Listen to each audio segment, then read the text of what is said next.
22 April কাশ্মীরের পেহেলগাঁওয়ে ভয়াবহ জঙ্গি হামলায় শহীদ হন 26 জন ভারতীয়। তদন্তে উঠে আসে লস্কর-ই-তৈয়বার ছায়া সংগঠন টিআরএফ দ্য রেজিস্ট্যান্স ফ্রন্ট এর নাম, যারা হামলার দায় স্বীকারও করে।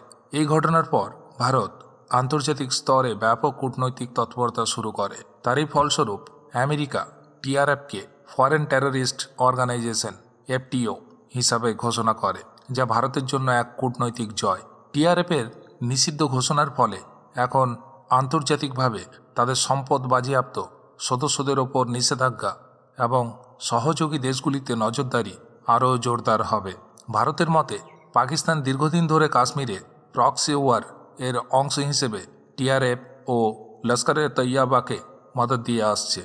অথচ পাকিস্তান এই ঘোষণায় আপত্তি জানিয়ে বলেছে টিআরএফের সঙ্গে তাদের কোনো সম্পর্ক নেই, যা ভারত আন্তর্জাতিক মঞ্চে একঘরে করে দিয়েছে। ভারতীয় সেনা দ্রুত অপারেশন সিন্দুর চালিয়ে জঙ্গি ঘাঁটি ধ্বংস করে দেয়, আর তারপরই ঘটে একটি কূটনৈতিক অগ্রগতি। ভারত পাকিস্তান অস্থায়ী সংঘর্ষ বিরতিতে পৌঁছায়। হোয়াইট হাউস থেকে প্রেসিডেন্ট ডোনাল্ড ট্রাম্প দাবি করেন এই চুক্তিতে তার মধ্যস্থতাকারী ভূমিকা ছিল। ভারতের পররাষ্ট্র মন্ত্রণালয় বলছে এই হামলার মূল পরিকল্পনাকারীরা পাকিস্তানের মাটি থেকে কাজ করছে এবং টিআরএফ তাদের নতুন মুখোশ মাত্র। সুতরাং এই নিষেধাজ্ঞা ভারতের দীর্ঘদিনের দাবিরই প্রতিফলন।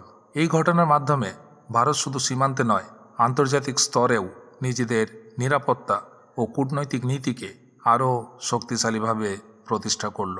এই বিষয়ে আপনি কি মনে করেন? আপনার মতামত অবশ্যই কমেন্টে জানাবেন।